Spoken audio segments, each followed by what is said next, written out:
Welcome back to my channel. ಎಲ್ರಿಗೂ ನಮಸ್ಕಾರ. ನಾನಿವತ್ತು ನಿಮಗೆ ಗಸಗಸೆ ಪಾಯಸ ಹೇಗೆ ಮಾಡೋದು ಅಂತ ತೋರಿಸ್ಕೊಡ್ತೀನಿ. ಯಾರೆಲ್ಲ ನನ್ನ ಚಾನಲ್ನ ಸಬ್ಸ್ಕ್ರೈಬ್ ಮಾಡಿಲ್ಲ ದಯವಿಟ್ಟು ಸಬ್ಸ್ಕ್ರೈಬ್ ಮಾಡಿ, ಬೆಲ್ ಐಕಾನ್ನ ಕ್ಲಿಕ್ ಮಾಡಿ.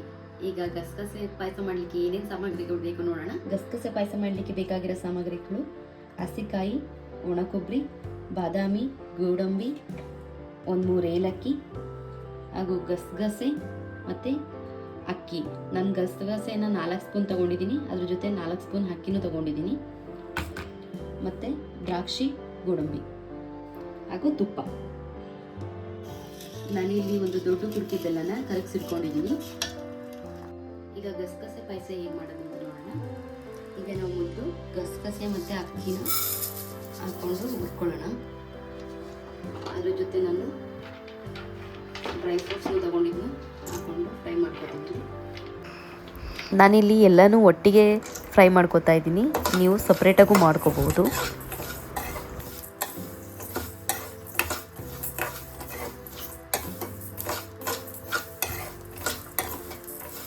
ಫ್ರೈ ಆಗಿದೆ.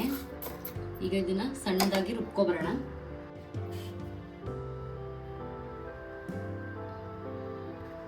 ಇದೀಗ ಸಣ್ಣ ಆಗಿದೆ. ಇದ್ರ ಜೊತೆ ನಾವು ಈ ಹಸಿಕಾಯಿ ಮತ್ತು ಒಣಕೊಬ್ಬರಿ ತುರಿ ತೊಗೊಂಡಿದ್ವಿ, ಇದನ್ನು ಹಾಕೊಳ್ಳೋಣ.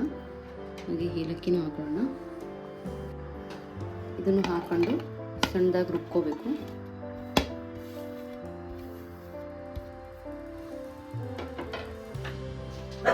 ಇದೀಗ ಸಣ್ಣದಾಗಿ ರುಬ್ಕೊಂಡಾಗಿದೆ. ನಾನಿಲ್ಲಿ ಡ್ರೈ ಫ್ರೂಟ್ಸ್ ಫ್ರೈ ಮಾಡಲಿಕ್ಕೆ 2 ಟೇಬಲ್ ಸ್ಪೂನ್ ಅಷ್ಟು ತುಪ್ಪ ಹಾಕೋತಾ ಇದ್ದೀನಿ. ಈಗ ನಾವು ದ್ರಾಕ್ಷಿ ಗೋಡಂಬಿ ಹಾಕೊಂಡು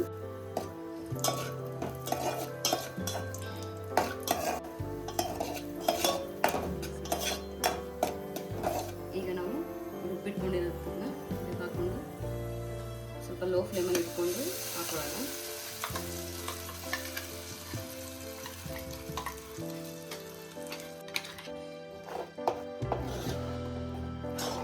ಈಗ ನಾವು ಬೆಲ್ಲನ ಕರಗಿಸಿಟ್ಕೊಂಡಿದ್ವಿ, ಅದನ್ನ ಇದಕ್ಕೆ ಹಾಕೊಳ್ಳೋಣ. ಬೆಲ್ಲ ಹಾಕೋತಾ ಇದ್ದೀನಿ. ಬೆಲ್ಲದಲ್ಲಿ ಕಲ್ಲಿರೋ ಚಾನ್ಸಸ್ ಇರುತ್ತೆ, ಅದಕ್ಕಾಗಿ ನಾವು ಯಾವಾಗಲೂ ಬೆಲ್ಲನ ಕಾಸ್ಕೊಂಡೆ ಶೋಧಿಸ್ಕೊಂಡೆ ಹಾಕೋಬೇಕು.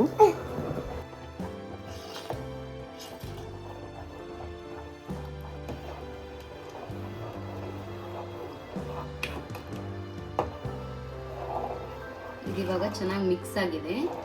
ಇದು ಚೆನ್ನಾಗಿ ಕುದಿಬೇಕು. ಕುದ್ರೆ ಗಸಗಸೆ ಪಾಯಸ ರೆಡಿ ಆಗುತ್ತೆ. ನಿಮಗೆ ಗಟ್ಟಿ ಬೇಕಾ ತೆಳು ಬೇಕಾ ನೋಡಿಕೊಂಡು ನೀವು ನೀರನ್ನ ಆ್ಯಡ್ ಮಾಡ್ಕೊಳ್ಳಿ. ನಾವು ಸ್ವಲ್ಪ ಅಕ್ಕಿ ಹಾಕಿರೋದ್ರಿಂದ ಅದು ನಾವು ಕುದಿಸಿದಷ್ಟು ಗಟ್ಟಿ ಆಗ್ತಾ ಹೋಗುತ್ತೆ. ಪಾಯಸ ಈಗ ಚೆನ್ನಾಗಿ ಕುದೀತಾ ಇದೆ. ನೆಕ್ಸ್ಟ್ ಸರ್ವ್ ಮಾಡಿಕೊಂಡು ಟೇಸ್ಟ್ ಹೇಗಿದೆ ಅಂತ ನೋಡೋಣ.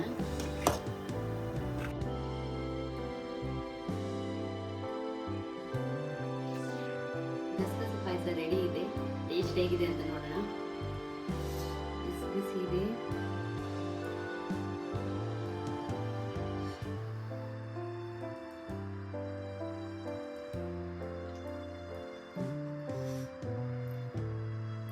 ನಿಜವಾಗ್ಲೂ ತುಂಬಾನೇ ಚೆನ್ನಾಗಿದೆ. ನೀವು ಒಂದ್ಸಲ ಈ ರೀತಿಯಾದ ಗಸಗಸೆ ಪಾಯಸನ ಟ್ರೈ ಮಾಡಿ ಟೇಸ್ಟ್ ಹೇಗಿದೆ ಅಂತ ಕಮೆಂಟ್ ಮಾಡಿ.